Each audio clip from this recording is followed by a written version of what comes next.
On my first day as regional director, I discovered my cheating ex-husband worked at the company. The same man who'd secretly racked up $200,000 in debt before running off with my former best friend. He smirked when he saw me, thinking I was just another new hire. But his smile vanished when I walked into the executive boardroom, not as an employee, but as his new boss. Walking through the gleaming glass doors of Riverstone Financial, I felt my heart racing, not from nervousness, but anticipation. The security guard handed me my temporary badge, and I traced my fingers over the simple title, New Hire Orientation. If only Mark knew what that orientation really meant. Before we jump back in, tell us where you're tuning in from, and if this story touches you, make sure you're subscribed, because tomorrow I've saved something extra special for you. 3 months ago, I discovered my husband of 8 years had been living a double life. Not only had he been having an affair with Rachel, my closest friend since college, but he'd also secretly maxed out our credit cards and taken out massive loans in my name. The night he left, he casually mentioned the $200,000 debt he'd hidden from me, as if it were nothing more than a minor inconvenience. "You'll never survive this, Sarah," he'd said, tossing his wedding ring onto our dining room table. "You're too soft for the corporate world. Always have been." Now, as I adjusted my crisp navy blazer in the elevator's mirrored walls, those words fueled rather than haunted me. The woman reflected back was different from the one Mark had abandoned. Her eyes held steel, and her shoulders carried the confidence of someone who'd turned devastation into determination. 42nd floor, the elevator chimed pleasantly. I stepped out into the bustling corridor of Riverstone's corporate headquarters. Various employees hurried past, some casting curious glances my way. They'd been buzzing about the mysterious new regional director for weeks, though only the board knew her identity. I caught fragments of whispered conversations. "Did you hear about the morning meeting? Something big's happening at 9:30. Mark's been insufferable all week. Perfect." The rumor mill was already churning, creating exactly the atmosphere I'd anticipated. I made my way to the HR department, where a cheerful woman named Patricia greeted me. "Welcome to Riverstone. You must be our new hire. Let's get your orientation started." She winked knowingly, one of the few who knew my true position. Through the glass walls of the break room, I spotted him. Mark stood in his office, commanding attention from his team with that familiar, arrogant stance. His designer suit and perfectly coiffed hair screamed of success, but I knew better. He'd built his image on borrowed money and stolen trust. "Sarah?" A voice startled me from my observations. "Sarah Mitchell?" I turned, maintaining perfect composure as Mark approached, his signature smirk playing across his lips. "Well, what a surprise. Finally decided to join the corporate world?" "Mark," I replied coolly, noting how his wedding band had been replaced by a flashier one, probably bought with stolen money. "I didn't expect to see you here." "That's Mr. Harrison in the office," he corrected, straightening his Italian silk tie. "I'm department head of investment relations. And you?" He glanced at my temporary badge, his smirk widening. "Are in orientation." Well, everyone has to start somewhere. Nearby employees pretended not to listen, but their typing had suspiciously slowed. I smiled politely, letting him savor what he thought was his moment of superiority. The antique clock on the wall showed 9:15 a.m. In exactly 15 minutes, everything would change. "I'm looking forward to the morning meeting," I said, casually. "I hear there are some interesting announcements planned." A flicker of uncertainty crossed his face. "Good. Let him wonder." "New hires don't typically attend executive meetings," he said, his voice carrying that familiar, condescending tone. "Exceptions can be made," Patricia interjected, appearing at my side. "In fact, Sarah needs to head up now. The board is waiting." Mark's eyebrows furrowed slightly. "The board?" "Don't worry, Mark," I said, gathering my portfolio. Everything will make sense. Very soon. As I walked toward the executive conference room, I could feel his eyes following me. The weight of my real employee badge, the one announcing me as regional director, felt heavy in my blazer pocket. In my briefcase lay the documentation of every questionable decision Mark had made in his department, every risky investment he'd pushed through, every policy he'd bent. The board had been quite interested in my detailed analysis of the department's vulnerabilities, particularly given my unique insight into the man running it. They'd been even more impressed by my proposals for restructuring and my track record of turning around failing investment portfolios. The conference room doors loomed ahead, and through the glass, I could see the board members assembling. They nodded respectfully as I approached. Behind me, I heard Mark's expensive shoes clicking on the marble floor. He'd followed, curiosity apparently getting the better of him. "After you, Mr. Harrison." I gestured to the door, my voice carrying a hint of authority that made him pause. The next 15 minutes would change everything.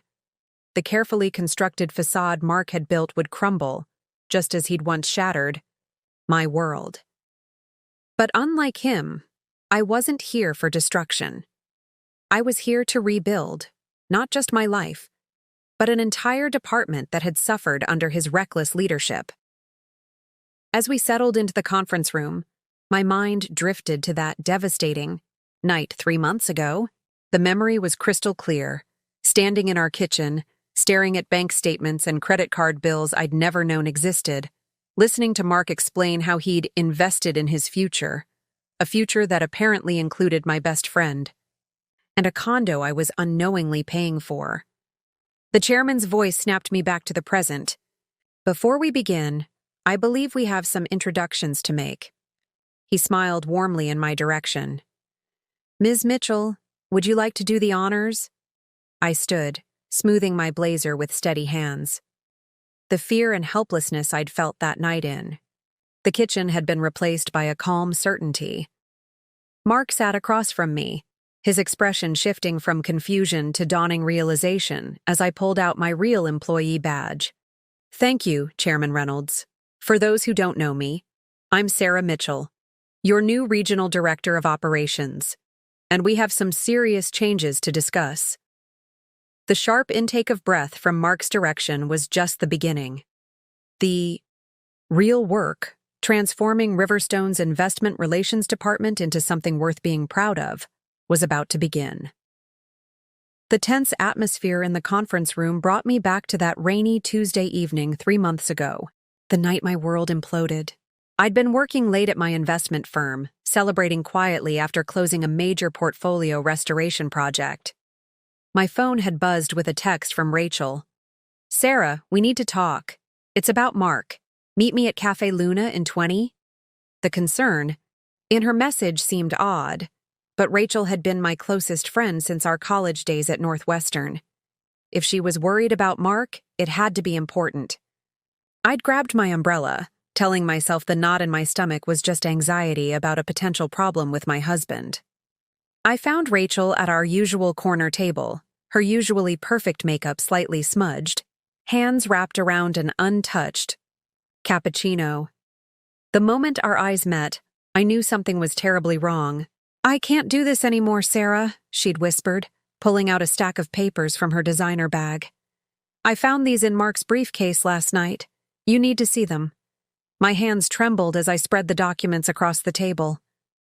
Credit, card statements, loan applications, bank transfers. All in my name, but with transactions I'd never seen before. The numbers blurred before my eyes. $47,000 charged to a credit card I didn't know existed. $83,000 in personal loans. Multiple cash advances. A second mortgage on our house. "There's more," Rachel's voice cracked. I've been seeing him, Sarah, for the past year." The cafe's ambient noise faded to a dull roar. My cappuccino sat untouched, growing cold as Rachel detailed everything. The secret meetings, the expensive gifts, the promises Mark had made. Each word felt like another brick being added to the wall crumbling down around me. "He said you knew about the loans," she continued, tears streaming down her face. Preparing and narrating this story took us a lot of time, so if you are enjoying it, subscribe to our channel. It means a lot to us. Now back to the story, that you'd agreed to invest in his business ventures. But last night, I found these. She slid more papers across the table. He's been forging your signatures, using your excellent credit score, building this whole house of cards on your reputation. The final document made my blood run cold. A lease agreement for a luxury condo in the city's most exclusive district, signed 2 weeks ago. My name was on it, alongside Mark's. But I'd never seen it before. He's been planning to leave, Rachel admitted, her voice barely audible. The condo, it was supposed to be for us. But I can't. I can't be part of this anymore. You're my best friend, Sarah. I'd sat there numb, as the reality of my situation sank in. 8 years of marriage, a friendship spanning 15 years, all built on lies and manipulation. The numbers danced before my eyes. $200,000 in hidden debt, carefully accumulated over the past 2 years. Driving home that night, my mind raced through all the signs I'd missed. The late nights at the office, the mysterious business trips, the way Mark had insisted on handling all our finances, claiming he wanted to protect me from stress. His constant reminders that I was too trusting, too soft for the cutthroat business world. I found him in our home office, calmly packing files into his briefcase. The sight of him, so composed, so unbothered, made something snap inside me. Were you ever going to tell me? My voice sounded strange, even to my own ears. About the debt? About Rachel? About any of it? He'd looked up, and for a moment, I saw surprise flicker across his face. Then his expression settled into that familiar patronizing smile. Ah, Rachel finally grew a conscience, did she? $200,000, Mark, in my name. Don't be dramatic, Sarah. It's just business. Investments require capital, and your credit score made everything so much easier. He'd continued packing, as if we were discussing something as mundane as grocery shopping. Besides, you never cared about the financial details, always happy to let me handle everything. So trusting, so naive. I trusted you because you were my husband, and that trust built us a beautiful life, didn't it? He gestured around our expensively furnished home. The house, the cars, the vacations. Did you really think your modest salary paid for all this? The magnitude of his betrayal hit me in waves.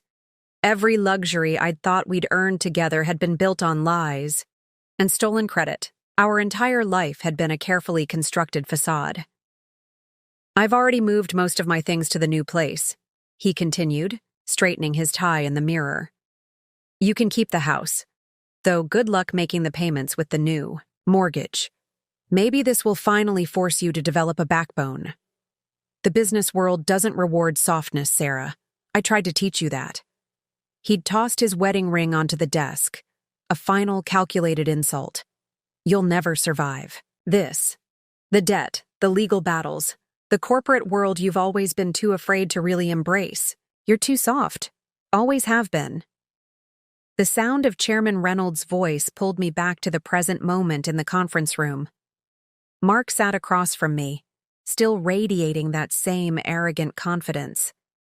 He didn't know that his words that night hadn't broken me, they'd transformed me. In the 3 months since he'd walked out, I'd launched myself into an intensive investigation of our finances.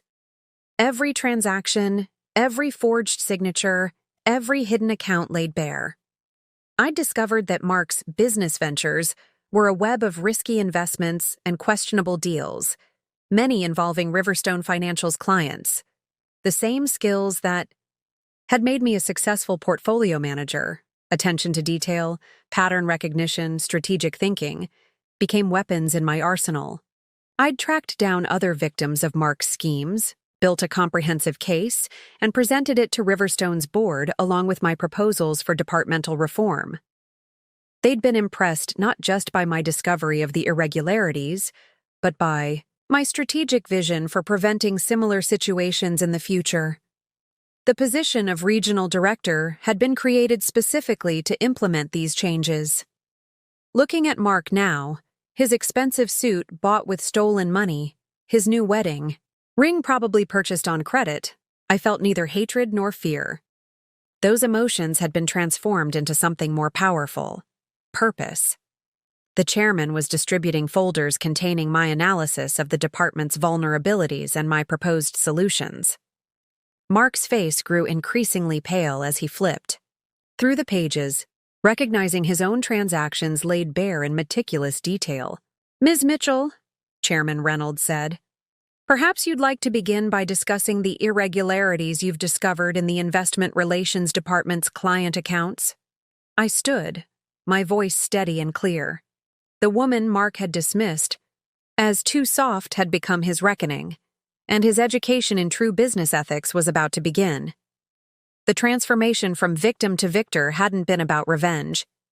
It had been about justice, reform, and proving that integrity and strength weren't mutually exclusive. As I began my presentation, I saw Rachel's name among the meeting attendees. She'd recently been promoted to compliance officer, her own journey of redemption parallel to mine. Mark's carefully constructed world of financial manipulation was about to change, and I would be the architect of that change. The debt he'd left me with had become the catalyst for a transformation neither of us had seen coming. "These irregularities," I continued, standing at the head of the conference room, "represent just the surface of what I've uncovered in the Investment Relations Department." I clicked to the next slide of my presentation, watching Mark's face grow increasingly ashen as his questionable practices were laid bare before the board. The spacious conference room on Riverstone Financial's 42nd floor had become an arena of silent tension. Through the floor-to-ceiling windows, the morning sun cast long shadows across the polished mahogany table, where 20 of the company's most influential figures sat transfixed by my presentation. I noticed Amanda Torres, head of human resources, taking detailed notes. She'd been instrumental in my hiring, recognizing the need for systematic change in the company's oversight procedures. Her dark eyes met mine with quiet approval as I detailed the next set of findings. In the past 18 months alone, client funds were redirected through a complex series of high-risk investments, I explained, bringing up a detailed flowchart.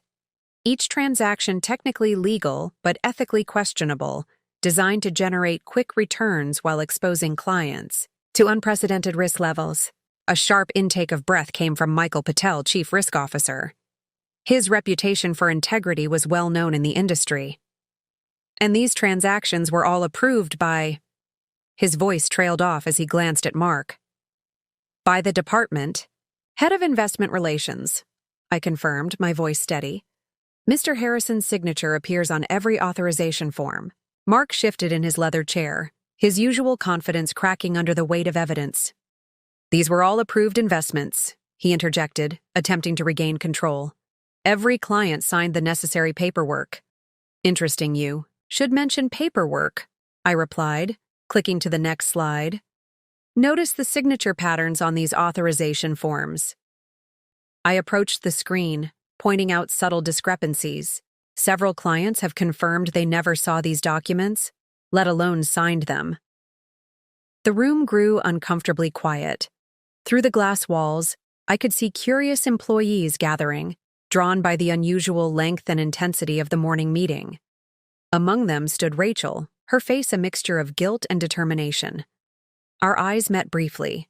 She'd provided crucial information about Mark's methods, part of her own journey toward redemption. Ms. Mitchell, Victoria Reeves, the senior vice president, leaned forward. "Your analysis is thorough, but what's your proposed solution? Riverstone's reputation is at stake." This was the moment I'd prepared for. I opened my portfolio, distributing comprehensive reform proposals to each board member. "A complete restructuring of the Investment Relations Department," I began. "New oversight protocols, transparent client communication channels, and a revolutionary risk assessment system." As the board members flipped through my proposal, I could feel Mark's glare intensifying. He'd severely underestimated the woman he'd dismissed as too soft for business. Each page of my proposal dismantled the system of manipulation he'd built, replacing it with structures designed for transparency and ethical practice. "Implementation begins immediately," Chairman Reynolds announced, closing his copy of the proposal. "Ms. Mitchell will oversee the transition as regional director. Mr. Harrison, you'll report directly to her during this restructuring period." Mark's expensive pen snapped in his grip, sending tiny drops of ink across his crisp white shirt. "This is absurd," he sputtered. "I've run this department for 5 years. You can't possibly— Your methods have exposed Riverstone to significant liability," Victoria Reeves cut in. "Ms. Mitchell's appointment isn't up for debate. The board's decision is unanimous." The next hour unfolded in a blur of discussion and planning. Department heads asked questions about the transition, while Mark sat in seething silence. Outside the conference room, word was spreading rapidly through the office. I could see employees, huddled in small groups, smartphones in hand as the news traveled through informal channels. Finally, Chairman Reynolds closed the meeting. As board members filed out, many stopped to welcome me officially, their handshakes firm and approving. Mark remained seated, staring at my proposal as if trying to find a loophole, an escape route.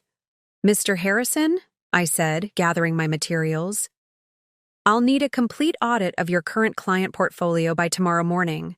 My office, the corner office you're currently using, will need to be cleared by end of day." He looked up, his face a storm of emotions. "You planned this," he accused quietly. "All of it." "No, Mark," I replied, keeping my voice professional.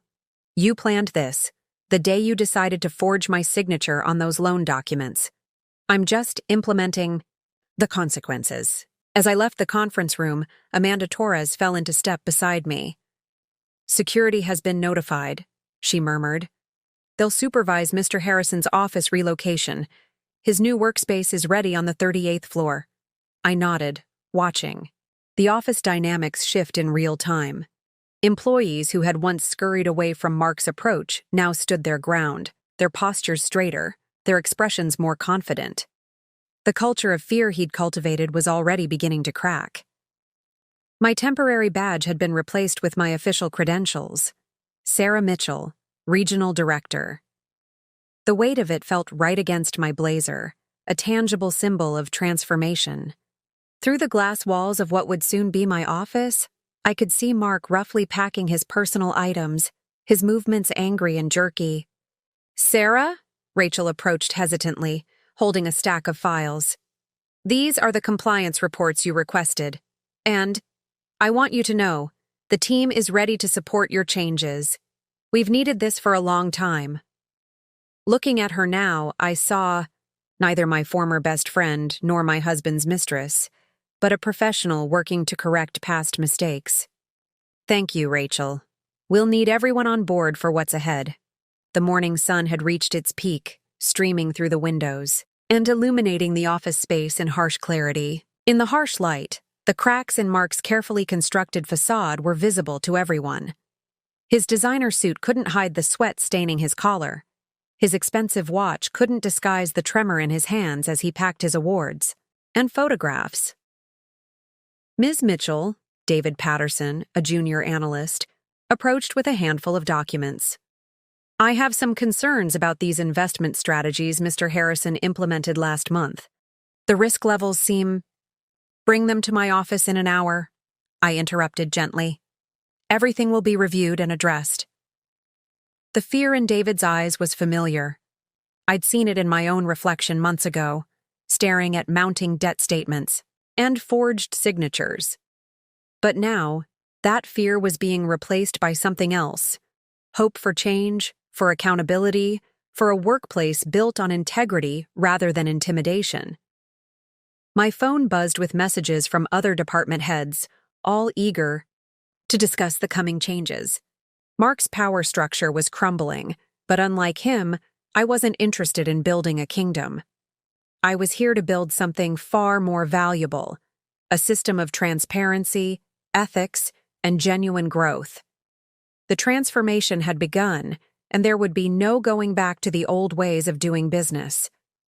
The woman Mark had tried to destroy was now the architect of his professional reckoning, and every document, every signature, every transaction would be brought into the light.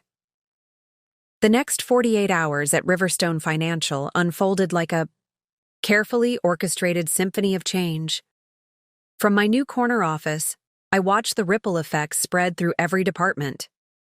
Mark had been relegated to a small cubicle on the 38th floor, but his presence still lingered in the whispered conversations and furtive glances of employees who'd worked under his regime. My morning began with a steady stream of revelations. David Patterson, the junior analyst who'd approached me earlier, arrived with a stack of folders that told a story of systematic manipulation. "These investment strategies," he explained, spreading documents across my desk, "Mr. Harrison would pressure us to push high-risk options to clients, especially retirees with substantial savings." His hands trembled slightly as he pointed out specific transactions. The commission rates were excessive, but anyone who questioned it found themselves relegated to dead-end assignments, I finished, noting how he relaxed slightly at my understanding. "How many other analysts have similar stories, David?" "Most of us," he admitted. "There's a whole drawer in his old filing cabinet labeled Special Projects. That's where he kept the documentation for his riskiest ventures." I made a note to have security escort me through a thorough search of Mark's former office. Every drawer, every file, every post-it note could reveal another piece of his elaborate scheme. Through the glass walls, I spotted Rachel heading toward my office, her expression urgent. The dynamic between us had shifted from personal betrayal to professional alliance, something neither of us had anticipated. "Sarah," she entered, closing the door behind her. "The compliance team just flagged something significant. Remember? Those property investment funds Mark was so proud of?" She laid out a complex web of transactions, each one more questionable than the last. The same patterns I'd seen in our personal finances played out on a corporate scale, using other people's good credit and trust to build his illusions of success. "Get me everything you have on these funds," I instructed. "And Rachel, have Amanda arrange an all-hands meeting for tomorrow morning. It's time to address the entire department." As Rachel left, I noticed Mark watching from the corridor, his new polyester shirt a far cry from his usual tailored suits. Our eyes met briefly, and I saw something flicker across his face, not just anger, but fear. He knew what I was capable of finding. Victoria Reeves, the senior VP, stopped by unannounced. "The board is impressed with your initial findings," she said, settling into a visitor's chair. "But they're concerned about potential client panic if this becomes public." "I have a plan for that too," I replied, pulling out another folder from my briefcase. "A complete client communication strategy, emphasizing transparency and our commitment to correcting past mismanagement. Trust isn't built on hiding mistakes, Victoria. It's built on addressing them openly and implementing real change." She studied the proposal, nodding slowly. "You've thought of everything, haven't you? Quite different from the woman Mark described in his personnel reports." I smiled slightly, remembering his dismissive evaluations of my capabilities. People often mistake kindness for weakness. That's their mistake. By late afternoon, the office atmosphere had transformed.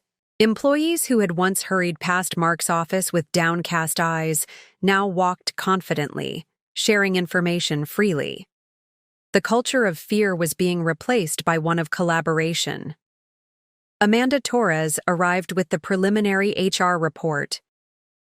"We've had 16 employees come forward since this morning," she said, her voice tight with controlled anger. "Sexual harassment, bullying, financial coercion. Mark's leadership style was even worse than we suspected. Document everything," I instructed. "Every incident, every witness statement." The culture of silence ends now. Through my office windows, I could see the sun setting over the city skyline, painting the sky in shades of amber and gold. The same view Mark had enjoyed while building his house of cards would now witness its dismantling. My phone buzzed with a message from Chairman Reynolds. Board dinner tomorrow night. Bring your full findings. Time to discuss Phase 2. Mark's voice carried through the open door. He was arguing with someone by the elevators. This is my department. These are my clients. She has no right to— Your department? David Patterson's voice replied, stronger than I'd ever heard it. You mean the department you used to exploit clients and bully employees? Those days are over, Mr. Harrison. The exchange drew curious onlookers. Mark's face flushed red as he realized his outburst had an audience. His attempt to intimidate had backfired, revealing his desperation instead. Security Chief James Martinez appeared at my door. Ms. Mitchell, we've secured the files from Mr. Harrison's old office. You'll want to see this right away. The filing. Cabinet labeled Special Projects contained exactly what I'd expected, evidence of Mark's systematic abuse of client trust. Each folder revealed another layer of manipulation, another breach of ethics, another example of how he'd used his position to serve his own interests. Have these copied and secured, I instructed Martinez. And increase security presence on the 38th floor. I suspect tomorrow's announcements might trigger some emotional responses. As the office emptied for the evening, I stood at my window, watching the city lights flicker to life. 3 months ago, I'd stood in my kitchen, staring at evidence of Mark's personal betrayal. Now I stood in his former office, surrounded by evidence of his professional ones. The symmetry wasn't lost on me. He'd underestimated me in both arenas, assuming my integrity was a weakness he could exploit. Instead, it had become the foundation of his downfall. My phone buzzed again, a text from my mother. Saw Riverstone's press release about your appointment. So proud of you, honey. Show them what real leadership looks like. Tomorrow's all-hands meeting would change everything. The carefully gathered evidence, the testimonies, the documented patterns of abuse, all would be brought into the light. Mark's reign of manipulation was ending, but unlike him, I wasn't interested in building a power structure based on fear. Real strength, I'd learned, didn't come from intimidating others or exploiting their trust. It came from creating systems that empowered people to do their best work, from fostering an environment where integrity wasn't seen as weakness, but as the cornerstone of success.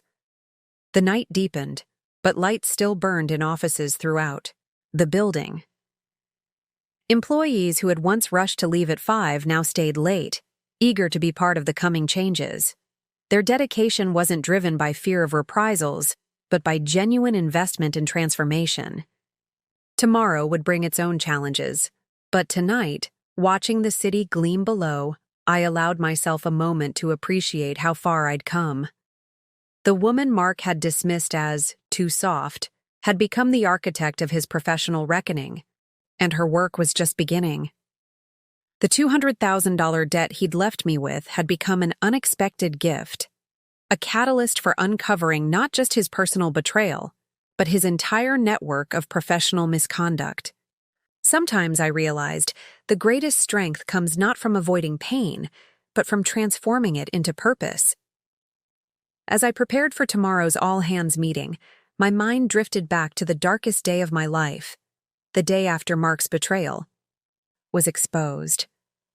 The memory was no longer painful, but it had shaped everything that followed. I'd woken up that morning to an empty house and a series of automated emails from our joint bank accounts.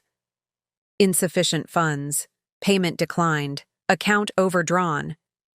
Each notification hammered home the reality of my situation. Mark hadn't just taken my trust, he'd systematically dismantled my financial security. Standing in our walk-in closet, I'd noticed the gaps where his expensive suits once hung.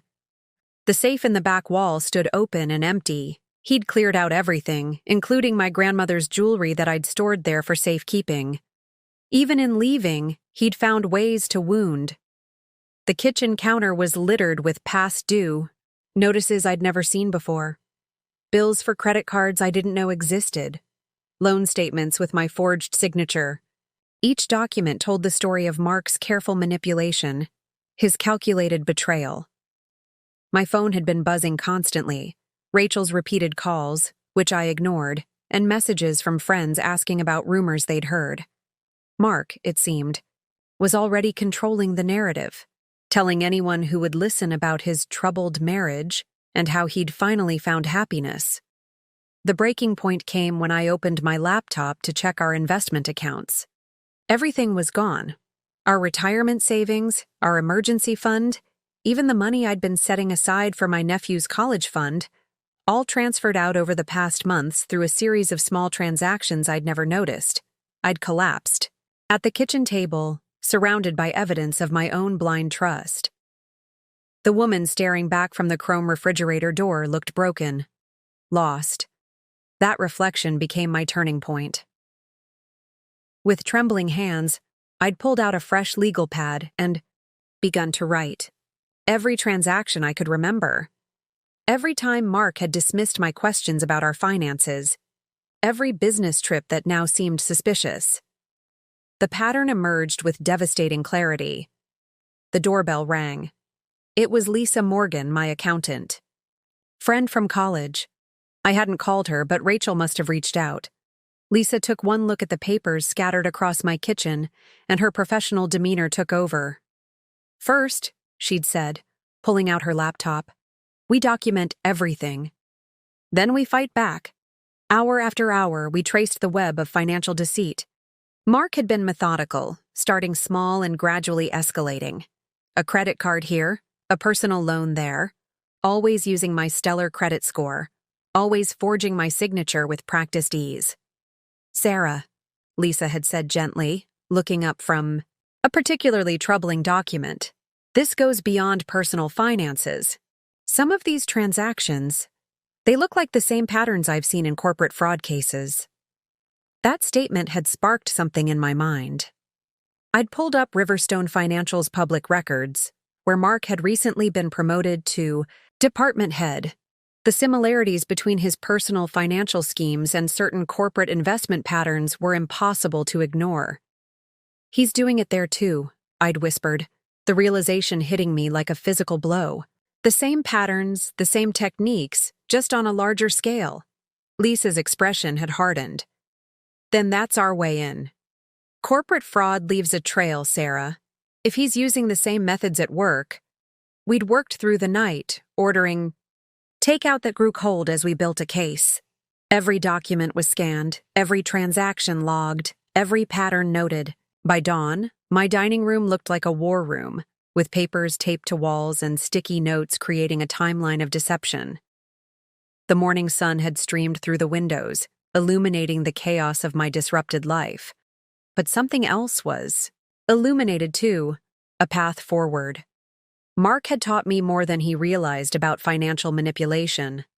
Now those lessons would become weapons in my arsenal. I'd showered and dressed in my best suit, the one Mark had always said was too severe. For me, looking in the mirror, I barely recognized myself. The soft, trusting woman he'd married was gone. In her place stood someone stronger, someone who understood that true strength comes from facing betrayal and choosing to rise above it.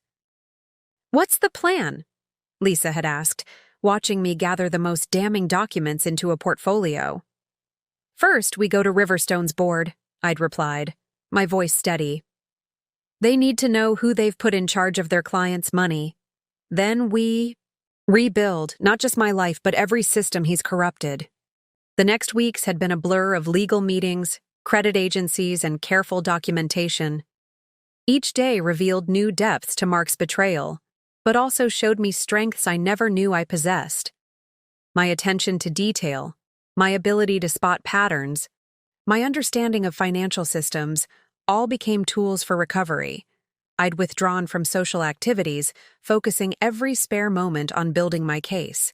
Friends left concerned voicemails, not understanding that I was engaged in the fight of my life. Mark had counted on my silence, on my shame. He'd expected me to crumble under the weight of his betrayal.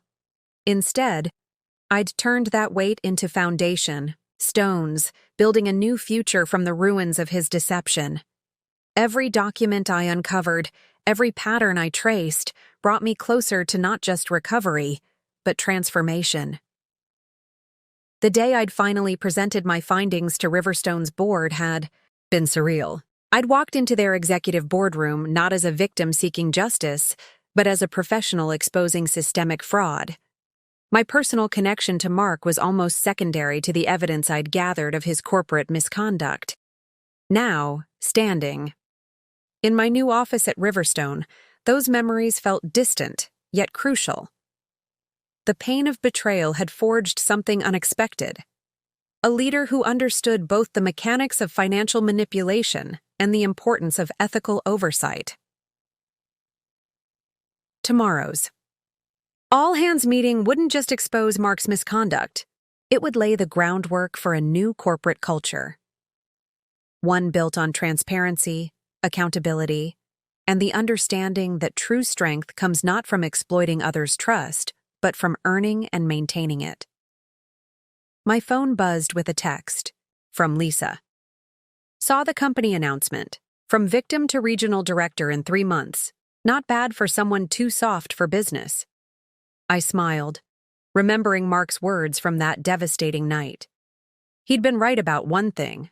I had been too soft, too trusting. But he'd failed to understand that softness, when tempered by betrayal and fortified by purpose, could become an unshakable kind of strength.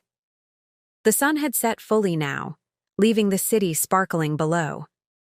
Tomorrow would bring its own challenges, but I was ready. The woman Mark had tried to destroy had instead been transformed, and his carefully constructed world of financial manipulation was about to meet its match. The early morning light filtered through the windows of my office as I reviewed the final preparations for the all-hands meeting. The past 3 months hadn't just been about gathering evidence, they'd been a calculated journey of transformation. After my initial presentation to Riverstone's board, I'd thrown myself into an intensive study of corporate fraud detection. My dining room had become a makeshift war room, walls covered with financial flowcharts and regulatory guidelines. Every night I worked until exhaustion forced me to stop, then started again at dawn. My first breakthrough came when I connected with Maria Santos, a forensic accountant specializing in investment fraud. She'd taken one look at my evidence and recognized the patterns immediately. Classic affinity fraud, she'd explained, spreading the documents across her desk. He used his position of trust to target vulnerable clients, just like he did with you. But you've caught something many investigators miss: the parallel patterns between personal and corporate manipulation. Together, we'd spent weeks building an airtight case. Maria taught me the intricacies of forensic accounting, while I shared my intimate knowledge of Mark's manipulation techniques. Every transaction was scrutinized, every pattern documented, every client account examined for irregularities. "Your attention to detail is remarkable," Maria had commented one late night, as we traced a particularly complex series of transactions. Most people would have missed these subtle connections. What she didn't know was that each discovery fueled my determination. Every fraudulent transaction I uncovered represented someone else's trust betrayed, someone else's financial security compromised. The $200,000 debt Mark had left me with became almost insignificant compared to the millions he'd put at risk through his corporate schemes.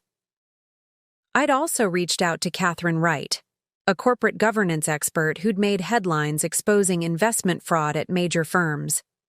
Her insights proved invaluable in developing my proposal for Riverstone's restructuring. "The problem isn't just individual bad actors," Catherine had explained during our first meeting. "It's systems that enable them. You need to rebuild from the ground up." Following her guidance, I'd immersed myself in studying corporate restructuring and ethical governance. Every free moment was devoted to learning: regulatory compliance, risk management, organizational psychology. Mark had assumed my softness was a weakness, never realizing it would enable me to understand and address the human cost of financial manipulation. The transformation wasn't just professional. I'd sold the house Mark and I had shared, using the proceeds to start repaying the fraudulent debts he'd left in my name. My new apartment was smaller, but felt cleaner somehow, unburdened by memories of betrayal. Lisa Morgan, my accountant friend, had helped me rebuild my financial foundation from scratch. "You're not just surviving this," she'd said, watching me methodically work through each creditor. "You're creating a blueprint for others to follow." The hiring process at Riverstone had been intense. 5 interviews, multiple presentations, detailed background checks. But with each round, I'd grown more confident. The board wasn't just hiring someone to catch a fraudster. They were bringing in a leader who understood both the mechanics of manipulation and the importance of prevention. I'd also spent time building relationships with key personnel at Riverstone, particularly those who'd worked directly under Mark. Amanda Torres in HR had been especially helpful, sharing insights into the toxic culture he'd created. It wasn't just financial manipulation, she'd confided during one of our early meetings. He created an environment of fear and silence. Anyone who questioned his methods found themselves isolated or pushed out. That information had shaped my restructuring plan. Beyond just financial oversight, I'd developed comprehensive protocols for employee protection and ethical reporting. The culture of fear would be replaced by one of transparency and collaboration. Rachel's role in all this had been unexpected. After her initial confession about the affair, she'd thrown herself into gathering evidence of Mark's professional misconduct. Her position in compliance had given her access to crucial documentation. "I know I can never fully make amends," she'd said during one late-night planning session, "but I can help ensure he never does this to anyone else." The week before my official start date, I'd conducted anonymous surveys among Riverstone's investment staff. The responses painted a picture of systematic intimidation and ethical compromise. Junior analysts described being pressured to push high-risk investments on vulnerable clients. Administrative staff reported covering up questionable transactions under threat of termination. Each piece of evidence, each testimony, each documented pattern had become part of a larger strategy. Mark had built his empire on fear and manipulation. I would dismantle it through transparency and reform. I'd also taken time to understand Riverstone's legitimate operations, its market position, its potential for positive impact. This wasn't just about exposing fraud. It was about transforming a company into what it could and should be. The preparation hadn't been solely professional. I'd worked with a counselor to process the personal trauma of Mark's betrayal, turning emotional wounds into sources of insight and strength. The woman who had once trusted blindly now understood the delicate balance between confidence and caution. Physical transformation played its part too. Gone were the soft, approachable suits Mark had always encouraged me to wear. My new wardrobe was chosen for authority and presence, armor for the corporate battlefield I was about to enter. Now, reviewing the final details for the all-hands meeting, I could appreciate how each step of the journey had been necessary. The late nights analyzing documents, the weekends studying corporate law, the hours practicing presentations, all had prepared me for what was to come. My phone buzzed with a message from Maria. "Just reviewed your final presentation. They won't know what hit them. Remember, you're not just exposing fraud, you're setting a new standard." She was right. This wasn't about revenge, it was about revolution. Mark had taught me more than he realized about the mechanics of financial manipulation. Now those lessons would become the foundation for systematic change. The sun had fully risen, painting the city in morning light. In a few hours, the office would fill with employees who'd worked under Mark's regime of fear. By day's end, they would understand that a new era was beginning. I straightened my desk, ensuring every document was in place for the upcoming revelations. The journey from betrayed wife to corporate reformer had been intense, but necessary. Mark had dismissed me as too soft for business, never understanding. That true strength comes in many forms. The woman who had once trusted blindly now carried the power to transform an entire corporate culture. The preparation was complete. The time for change had arrived. The Riverstone Financial Conference Center buzzed with nervous energy as employees filed in for the all-hands meeting. Through the glass doors, I could see Mark settled into his usual spot in the front row, still carrying himself with an air of authority despite his recent demotion. He had no idea that the next hour would dismantle everything he'd built. Chairman Reynolds opened the session precisely at 9 a.m. Good morning, everyone. Today marks a significant transition for Riverstone Financial. Ms. Mitchell will lead us through some important changes in our investment operations. I took the podium, surveying the sea of faces before me. Junior analysts who'd been pressured to compromise their ethics. Administrative staff who'd been forced to cover questionable transactions. Senior managers who'd looked the other way. Each person in this room had been affected by Mark's toxic leadership. 3 months ago, I began, my voice steady and clear. I presented the board with evidence of systematic misconduct within our investment relations department. Today, you'll understand why changes were necessary and how we move forward. The first slide appeared on the massive screen behind me, a complex web of transactions that had taken weeks to unravel. This chart represents client funds movement over the past 18 months. Notice these patterns of high-risk investments, each approved under questionable circumstances. Mark's posture stiffened. He recognized these transactions. They were his signature methods, now exposed in vivid detail.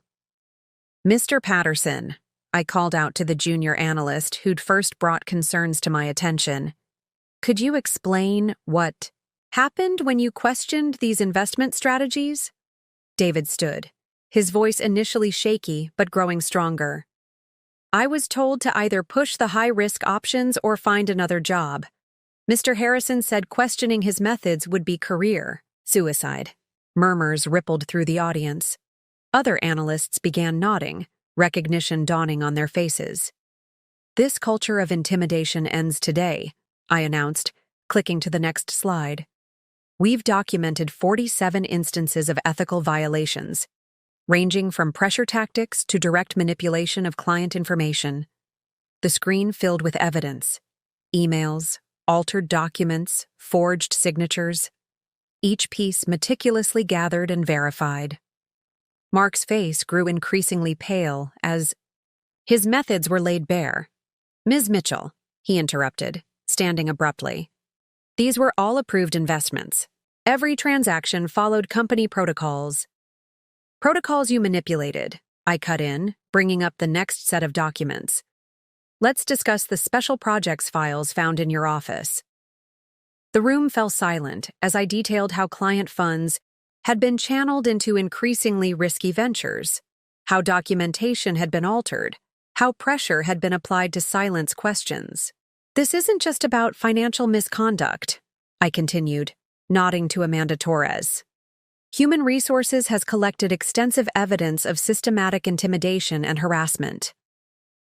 Amanda stood, her professional demeanor masking the anger I knew she felt. We've received 16 formal complaints in the past week alone. Employees were threatened with termination if they raised concerns about Mr. Harrison's methods. Mark's carefully maintained facade began to crack. This is ridiculous, he sputtered. A witch hunt orchestrated by your ex-wife? I finished. For him, my voice level. That's what you were going to say, isn't it? Let's address that directly. The next slide showed personal financial documents, the fraudulent loans and credit cards he'd taken out in my name. Mr. Harrison's methods weren't limited to corporate manipulation. His pattern of financial fraud began with personal relationships, perfected through intimate betrayal, then scaled up to corporate level. Rachel stood up from her seat in compliance. I can confirm these patterns. As both a personal victim of Mr. Harrison's manipulation and a compliance officer, I've seen how he used the same techniques to exploit trust in both spheres. Mark's face contorted with rage. You're both just bitter about discovering your fraud? I interrupted. About exposing your manipulation? This isn't about personal grievances, Mark. This is about systematic abuse of trust and position. The next hour unfolded like a carefully orchestrated symphony of revelation. Each piece of evidence, each testimony, each documented violation built upon the last. Department heads stepped forward to share what they'd discovered in their own divisions.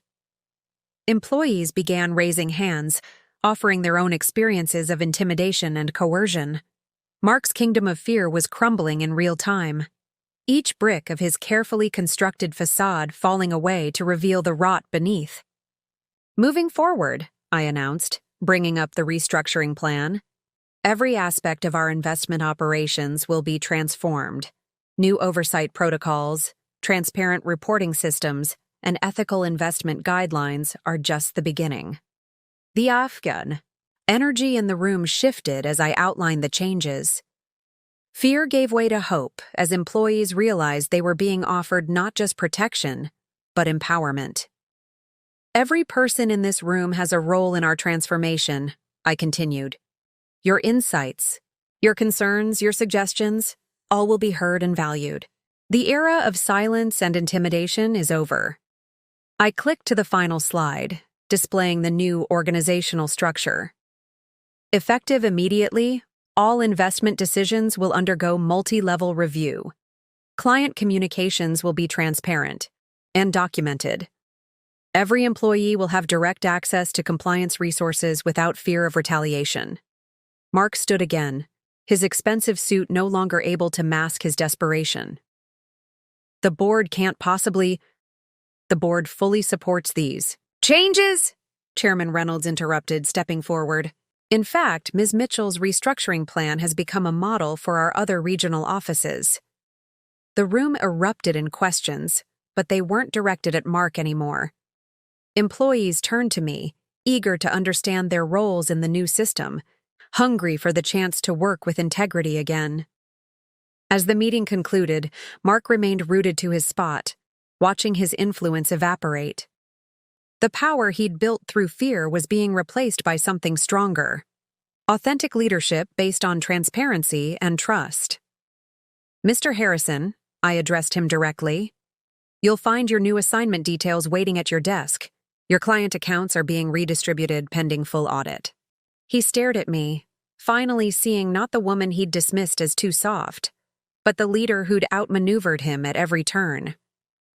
You won't get away with this, he muttered, but his words carried no weight anymore. I already have, I replied quietly. The difference is, I'm doing it legally and ethically. As employees filed out, many stopped to shake my hand or share their relief at the changes. The transformation wasn't just organizational. It was personal for every person who'd suffered under Mark's regime. Amanda Torres appeared at my side.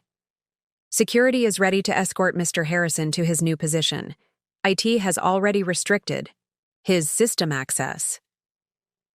I nodded, watching Mark's retreating figure. The man who'd once dominated this office with fear now walked alone, his power stripped away, not through manipulation, but through truth. The sunlight streamed through the conference center windows, illuminating a room that felt somehow cleaner, lighter. The weight of secrets and fear had been replaced by the possibility of genuine change. My phone buzzed, a message from Maria Santos. Just watch the live stream. Masterful execution. This is how real corporate reform happens. The climactic moment I'd spent months preparing for had arrived and passed, but the real work was just beginning. Transforming a corporate culture takes more than exposing wrongdoing. It requires building something better in its place. Looking at the eager faces around me, I knew we were ready for that challenge. Mark had taught me more than he realized about the mechanics of power. Now those lessons would fuel not revenge, but revolution. The hours following the all-hands meeting passed in a whirlwind of activity. The 42nd floor of Riverstone Financial had transformed into a hub of purposeful energy, each department adapting to the seismic shifts in company culture. David Patterson had organized an impromptu gathering of junior analysts in one of the conference rooms. Through the glass walls, I could see them poring over client portfolios, identifying questionable investments that needed immediate attention. Their faces showed a mixture of determination and relief, finally free to voice their concerns without fear of retaliation. Ms. Mitchell, Amanda Torres appeared at my office door. We've had 23 additional employees come forward, in the past hour alone, each one with documented evidence of Mark's misconduct. I gestured for her to take a seat, noting how the office dynamics had already begun to shift. Employees who had once scurried past this corner office now walked with confidence, making eye contact, sharing information freely. There's something else, Amanda continued, pulling out a thick folder. We found his private performance review files, the real ones, not the sanitized versions he submitted to HR. He kept detailed notes on every employee, personal information, financial vulnerabilities, anything he could use as leverage. The folder contained years of calculated manipulation. Mark had treated his department like a personal fiefdom, collecting ammunition against anyone who might challenge his authority. Each page revealed another layer of his systematic abuse of power. Get these to legal immediately, I instructed. And Amanda, set up a support system for affected employees. They'll need resources to process this. Through my office windows, I spotted Mark being escorted to his new position on the 38th floor. His designer suit looked somehow ill-fitting now, his confident stride reduced to a shuffle. Security Chief Martinez followed at a discreet distance, ensuring the transition remained peaceful. Rachel knocked softly before entering, her arms full of compliance reports. The audit team is already finding discrepancies in his major client accounts. Some of these investment structures, they're incredibly risky, hidden behind layers of complicated paperwork. Start with the retiree accounts, I directed, remembering how Mark had targeted vulnerable clients. Those need to be stabilized first. The afternoon brought a steady stream of revelations. Victoria Reeves, the senior VP, arrived with news from other regional offices. They're finding similar patterns, she reported, settling into a chair. Mark's methods apparently inspired some copycats. The board wants to implement your oversight protocols company-wide. Each hour seemed to uncover new depths to Mark's manipulation. Department heads reported discovering hidden files, altered records, evidence of systematic intimidation. But alongside each revelation came signs of positive change.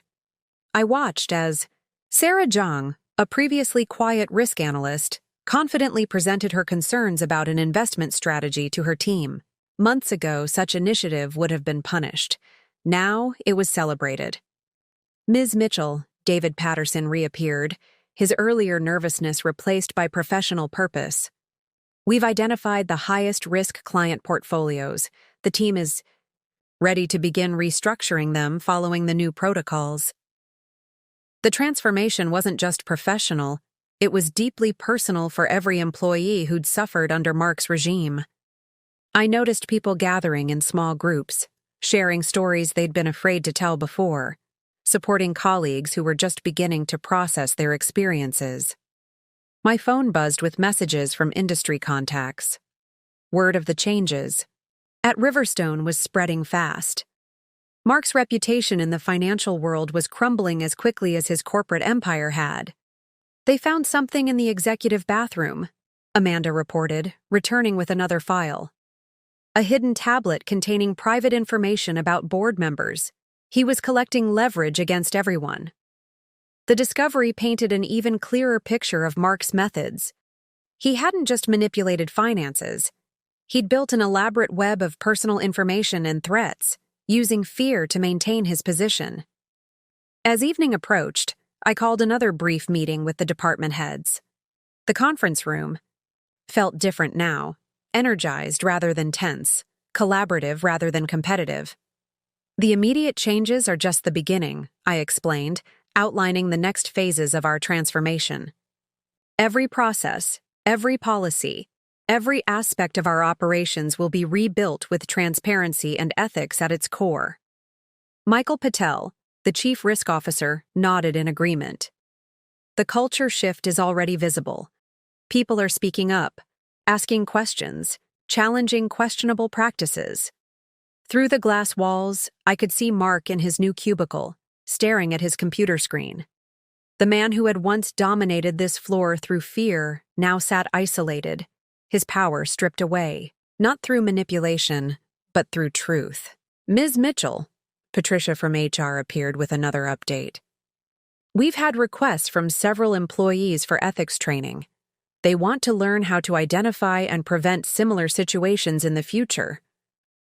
The request spoke volumes about the changing culture. Employees weren't just accepting new policies, they were actively seeking ways to maintain and strengthen them. As the sun began to set, casting long shadows across the office floor, I took a moment to observe the transformation. Departments that had once competed now collaborated. Information flowed freely where secrets had once festered. Trust was slowly replacing fear. My phone lit up with a message from Lisa Morgan. Saw the company announcement about the restructuring. From victim to reformer, you've turned his betrayal into a blueprint for change. The irony wasn't lost on me. Mark's attempts to destroy me had instead created someone stronger, not just personally, but professionally. The skills I'd developed uncovering his fraud had become tools for corporate reform. Amanda returned with one final report for the day. Security did a sweep of his old office. They found documentation of every employee he'd forced out over the years. Some of these people, their careers were destroyed because they tried to speak up. Contact them, I instructed. Let them know what's happening here. Offer them a chance to share their stories if they wish. As the office quieted for the evening, I stood by the window, watching the city lights flicker to life. The day's events had set irreversible changes in motion. Mark's carefully constructed system of manipulation was being dismantled, piece by piece. My phone buzzed again, a message from Chairman Reynolds. The board is impressed with today's execution. Your approach to corporate reform is exactly what Riverstone needed. The woman Mark had dismissed as too soft had become the architect of his professional downfall. But more importantly, she had become a catalyst for genuine change. The $200,000 debt he'd left me with had become seed money for something priceless. The transformation of an entire corporate culture. Looking out over the city skyline, I allowed myself a moment to appreciate the magnitude of the day's changes. Tomorrow would bring new challenges, but tonight, watching the lights below, I knew we had crossed a threshold. The era of fear and manipulation was ending, replaced by something stronger. Leadership based on integrity and trust. The immediate impact of our changes was already visible, but the real transformation was just beginning. Mark had taught me more than he realized about the mechanics of power. Now those lessons would fuel not just reform, but revolution. 1 month into my leadership, at Riverstone Financial, the changes had rippled far beyond our initial expectations. The 42nd floor had undergone a physical and cultural metamorphosis that reflected our new corporate philosophy.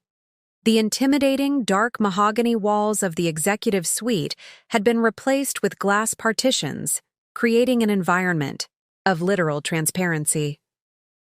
Mark's former special projects office, once a place where he'd pressured employees into unethical practices, had been transformed into a collaborative workspace where teams freely shared ideas and concerns.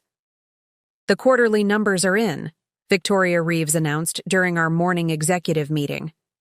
Client satisfaction up 45%, employee retention increased by 60%, and our ethical investment portfolios are outperforming traditional ones by a significant margin. The statistics told only part of the story.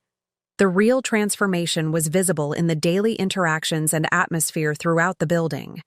Junior analysts who had once lived in fear now confidently presented their findings. Administrative. Staff who had been forced to cover up questionable transactions now led initiatives for process improvement. David Patterson, once terrified of questioning authority, had emerged as a leader in our new risk assessment team. We've identified and restructured over 200 high-risk client portfolios, he reported, spreading documents across my desk. The clients are actually thanking us for the transparency. The morning sun streamed through the windows, illuminating a workspace that bore little resemblance to Mark's era of darkness. Every corner of the office now housed small groups of employees engaged in open discussion, sharing insights, and building upon each other's ideas. Ms. Mitchell, Amanda Torres appeared with her daily update. The ethics hotline has recorded 0 complaints this week. Instead, we're getting suggestions for improvement and requests for additional training. The transformation extended beyond our department. Other divisions within Riverstone had begun adopting our transparency protocols. The culture of fear that Mark had cultivated was being replaced by one of collaboration and mutual respect. Rachel, now heading our enhanced compliance team, had implemented a revolutionary client communication system. Every investment decision is now fully documented and explained, she demonstrated. Clients have real-time access to their portfolio details and risk assessments. From my office, I could see Mark in his new position on the 38th floor. His designer suits had given way to business casual attire. His commanding presence diminished to that of any other employee.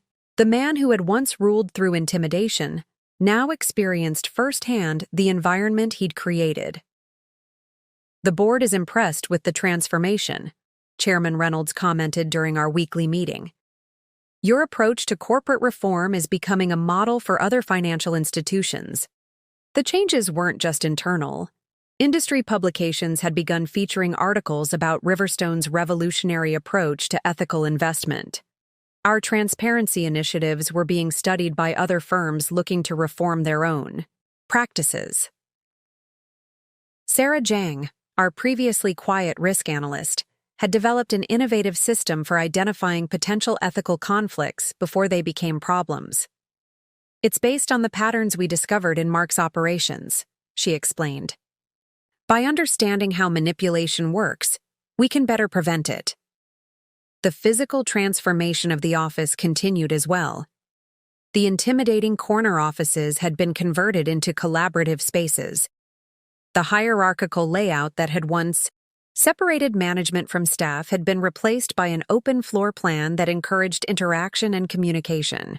You need to see this, Amanda said, bringing in another report. Employee satisfaction surveys show a complete reversal from 6 months ago. People actually look forward to coming to work now. Through the glass walls, I watched as teams gathered for their morning meetings. The nervous glances and fearful postures of Mark's era had been replaced by engaged discussions and confident presentations. Even the security team reported a dramatic decrease in stress-related incidents.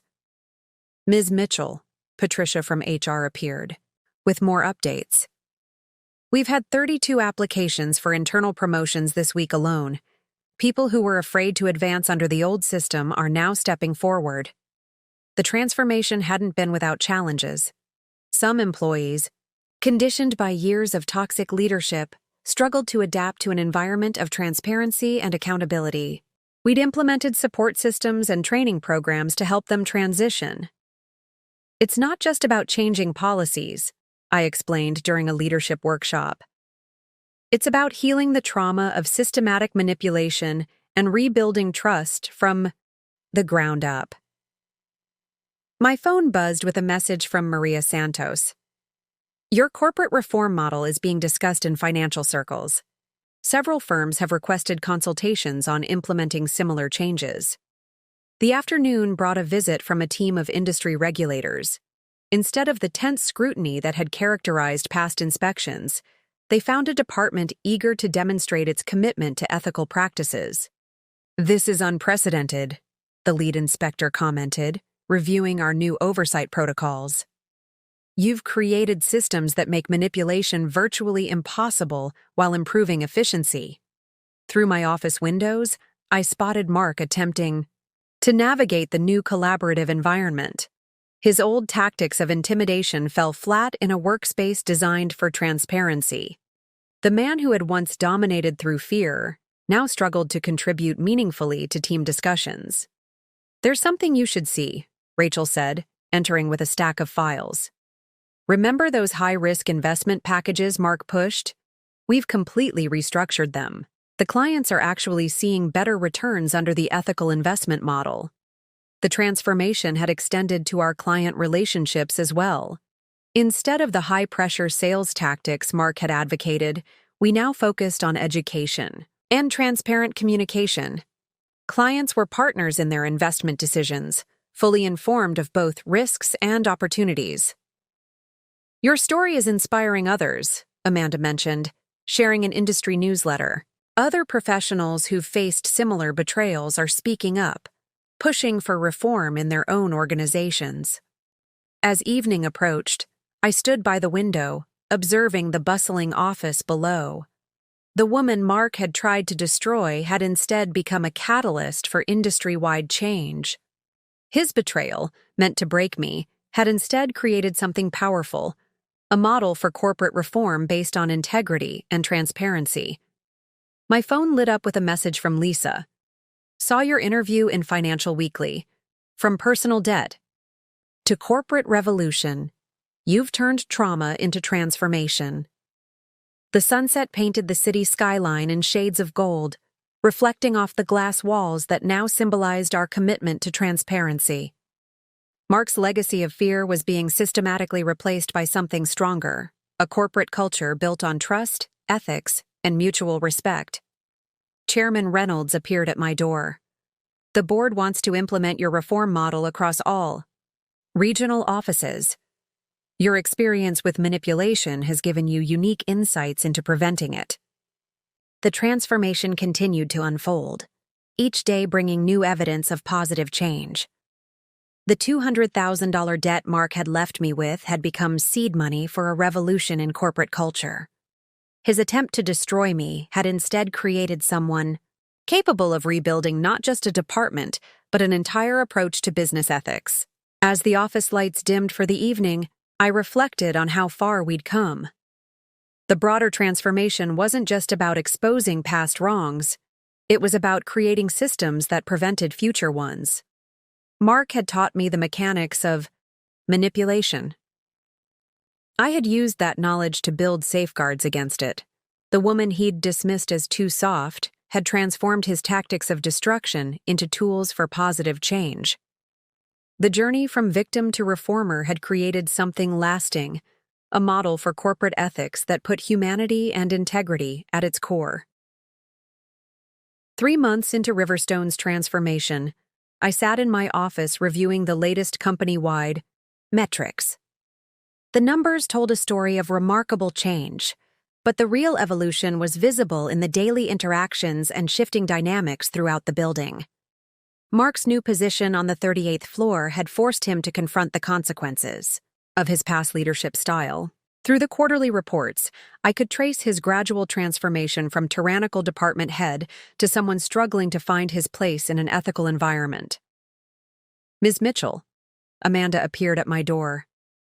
"You need to see this." Mark submitted a proposal through our anonymous suggestion system. "It's actually quite insightful." I reviewed the document with interest. The proposal outlined improvements to our client protection protocols, drawing from his intimate knowledge of how manipulation worked. The irony wasn't lost on anyone. The man who had once exploited system vulnerabilities was now helping to prevent such exploitation. "There's more," Amanda continued. "He's been mentoring some of the junior analysts, helping them identify potential ethical conflicts in investment strategies. It's like he's using his experience with manipulation to prevent others from following that path." Through my office windows, I could see Mark working with a team of analysts. Gone was the intimidating stance, the threatening undertones.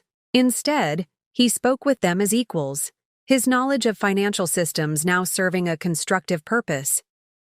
David Patterson, once a victim of Mark's intimidation, had emerged as one of our strongest team leaders. "It's strange," he commented, during our weekly review. Mark actually apologized to me yesterday, said he regretted how he'd treated people under his leadership. The transformation wasn't limited to Mark. Rachel had evolved from a guilty participant in his schemes to a passionate advocate for corporate ethics. Her compliance team had become a model for other departments, demonstrating how transparency could coexist with efficiency. "The Personal Finance Workshop series is ready to launch," Rachel reported, spreading the materials across my desk. "We're starting with debt awareness and ethical financial management, using our experiences to help others avoid similar situations." The initiative had grown from our shared understanding of how financial manipulation worked. The $200,000 debt that Mark had left me with had become a teaching tool, helping others recognize and avoid predatory practices. Chairman Reynolds stopped by for an unexpected visit. "The board is impressed with more than just the numbers," he observed. "The cultural shift here is remarkable. Even those who once enabled toxic behavior are becoming advocates for change." I watched as Mark navigated the new collaborative environment. His expensive suits had given way to more modest attire. His demeanor shifted from commanding to cooperative. The man who had once ruled through fear was learning a different kind of strength. "Sarah," he approached my office hesitantly one afternoon, "I've been working on something I think you should see." He presented a detailed analysis of his past manipulation techniques, transformed into a comprehensive guide for preventing similar abuses. Each pattern he'd once used to exploit was now documented as a warning sign, each tactic explained to help others avoid falling victim. "I know it doesn't make up for anything," he said quietly, "but maybe it can help protect others from people like who I used to be." The document revealed more than just professional insight. It showed genuine reflection and understanding of the damage his actions had caused. The man who had once dismissed me as too soft was finally grasping the true meaning of strength. Victoria. Reeves joined us for the afternoon executive meeting. "The industry is taking notice," she reported. "Our ethical investment model is outperforming traditional approaches. Turns out transparency actually improves profitability." Through the glass walls, I could see teams collaborating across departments. The rigid hierarchies of Mark's era had given way to fluid communication and shared purpose. Even he had found a place within this new structure, his experience with manipulation becoming a valuable tool for prevention. "The transformation isn't just professional," Amanda observed. "People are applying these principles in their personal lives. The financial literacy programs, the ethics workshops, they're changing how people think about power and trust." Mark's evolution became most apparent during a department-wide training session. He stood before his former subordinates, openly acknowledging his past behavior and sharing insights on recognizing toxic leadership patterns.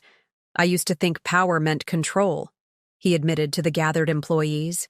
"I was wrong. Real strength comes from lifting others up, not pushing them down." The afternoon sun streamed through the windows, illuminating an office environment that had evolved beyond recognition. The fear that had once permeated every interaction had been replaced by authentic collaboration and mutual respect. "You've created something remarkable here," Chairman Reynolds commented during our end-of-quarter review. "Not just a reformed department, but a model for corporate evolution." My phone buzzed with a message from Lisa. "Remember when you thought, the debt would destroy you? Look at what you've built from those ashes." The woman Mark had tried to break had instead become an architect of transformation, not just for herself, but for an entire corporate culture.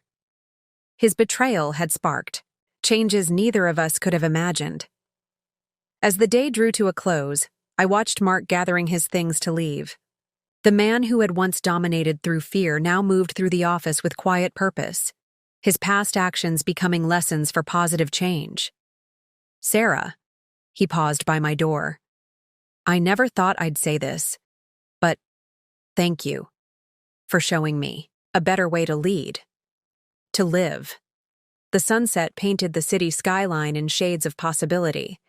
The journey from victim to victor had evolved into something more meaningful, a transformation that touched not just systems and policies, but human hearts and minds.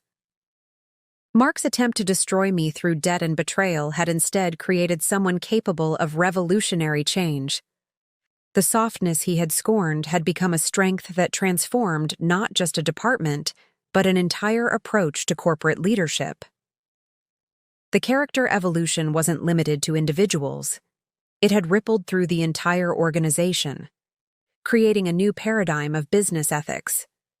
The woman who had once trusted blindly now led with informed compassion, turning tools of manipulation into instruments of positive change. As the office lights dimmed, I reflected on how far we'd all come. The transformation from victims and villains to advocates for change had created something lasting, a model for corporate evolution that put human dignity at its core. The $200,000 debt that was meant to break me had become the foundation for rebuilding not just a career, but an entire corporate culture. Mark's betrayal had taught me the mechanics of manipulation. I had used that knowledge to create systems of protection and growth. Looking out over the city lights, I knew the evolution would continue. Each day brought new opportunities for positive change, new chances to transform past pain into future protection. The woman Mark had dismissed as too soft had become a catalyst for lasting transformation. 1 year after taking the position at Riverstone Financial, I stood at the podium during the annual shareholders meeting, reflecting on a journey that had transformed not just a company, but an entire industry's approach to ethical leadership. Under our new management structure, I announced to the packed auditorium, Riverstone has seen a 180% increase in client trust ratings, a 165% rise in employee satisfaction, and our ethical investment portfolios have outperformed traditional models by 45%. From my position on stage, I could see Mark sitting in the middle rows, nodding along with the statistics. He had earned respect in his new role, not through intimidation, but through genuine expertise and dedication to reform. His journey from manipulator to mentor had become a case study in redemption. The numbers were impressive, but they weren't the full story. Beyond the metrics, I continued, we've created a culture where integrity isn't just a buzzword. It's the foundation of everything we do. After the presentation, during the reception, I found myself standing next to Mark at the refreshment table. The awkwardness that had once characterized our interactions had evolved into something neither of us had expected: professional respect. I found our old mortgage documents last week, he said quietly, stirring his coffee. Looking at those forged signatures now, I can't believe who I was back then. The debt I left you with, it was meant to destroy you. Instead, it became the foundation for something better, I replied, watching various team members mingling confidently with shareholders. Sometimes our worst moments become our best teachers. David Patterson approached, practically glowing with excitement. Ms. Mitchell, Mr. Harrison, the Singapore office just approved our joint ethical investment framework. They're implementing it next quarter. I watched as Mark engaged with David, offering genuine insights about client protection and risk management. The transformation in both men was remarkable. One had risen from fearful junior analyst to confident leader, while the other had journeyed from tyrannical boss to respected advisor. Later that evening, as the reception wound down, Chairman Reynolds joined me on the balcony overlooking the city lights. When we hired you, he mused, we expected someone to clean up a department. What you've given us is a revolution in corporate culture that's becoming a template for the entire industry. The city sparkled below, so different from the night I discovered Mark's betrayal. Sometimes the best revolutions aren't about destroying what's broken, I reflected. They're about transforming it into something better. Rachel approached, with the latest compliance reports. The woman who had once been both victim and participant in Mark's schemes had become a fierce advocate for ethical practice. The new client protection protocols are being adopted by 3 other major firms, she reported proudly. The transformation hadn't just been professional. The experience had taught all of us profound lessons about power, trust, and redemption. The $200,000 debt that was meant to break me had instead revealed strengths I never knew I possessed. Ms. Mitchell, Amanda appeared with a small envelope. This came for you. Inside was a check from Mark for $200,000, along with a note. This can't undo the past, but it can help build the future. The Ethical Investment Workshop program needs funding, and this seems like the right place for this money to go. Thank you for showing me what real leadership looks like. Standing at my office window, watching the sunset paint the sky in shades of possibility, I realized that the true victory wasn't in repaid debt or professional success. It was in the transformation of human hearts and systems, in the creation of something that would outlast all of us. My phone buzzed with a text from my mother. Saw Riverstone's feature in Business Weekly. Remember when you thought your life was over? Look at you now, honey. You didn't just survive, you revolutionized. I smiled, thinking of that devastating night 1 year ago. Mark's words, "You'll never survive this," had lost their sting entirely. They'd become merely the opening lines of a much greater story. One not of revenge, but of reformation, growth, and the kind of success that comes from lifting others as you rise. Victoria Reeves stopped by my office one last time that evening. The board wants to implement your leadership model across all global offices, she announced. Your approach to turning betrayal into positive change, it's exactly what the industry needs. The office lights dimmed automatically, signaling the end of another day at the new Riverstone Financial. Through the glass walls, I could see Mark gathering his things, stopping to offer guidance to a junior team member. The man who had once used his knowledge to manipulate, now used it to protect and educate. Tomorrow would bring new challenges, but tonight I savored the knowledge that sometimes life's worst betrayals become catalysts for its greatest transformations. The woman Mark had dismissed as too soft had created something he never could through force, a culture of genuine strength built on integrity and trust. As I gathered my things to leave, I passed the wall where we'd hung our new company mission statement, "Success through integrity, growth through transparency." Below it, in smaller letters, was the phrase that had become my personal mantra. True power lies not in breaking others, but in lifting them up. The city lights twinkled against the darkening sky as I made my way to my car. Each light represented someone affected by our changes. Clients whose savings were now truly protected, employees who no longer worked in fear, industry professionals inspired to create their own ethical reforms. The journey from betrayed wife to corporate reformer had taught me that real strength often comes disguised as softness, that the deepest wounds can become the foundation for the most meaningful healing, and that true success isn't about winning at all costs. It's about creating victories that lift everyone higher. The final resolution wasn't just about personal triumph or professional achievement. It was about the ripple effect of transformation, how one person's journey from victim to victor could catalyze change far beyond its original scope. Mark's betrayal had taught me more than he ever intended about power, trust, and leadership. Those lessons had become the building blocks of something far more valuable than money, a legacy of ethical reform that would continue to grow and evolve long after our personal story was forgotten. As I drove home through the glittering city streets, I realized that sometimes the best revenge isn't revenge at all. It's becoming everything they said you couldn't be, and then using that strength to create positive change in the world. The woman who had once been broken by betrayal had become a builder of better systems, a transformer of corporate culture, and a living proof that softness, when combined with purpose, becomes an unstoppable force for good. Up next, you've got 2 more standout stories right on your screen. If this one hit the mark, you won't want to pass these up. Just click and check them out. And don't forget to subscribe and turn on the notification bell so you don't miss any upload from us.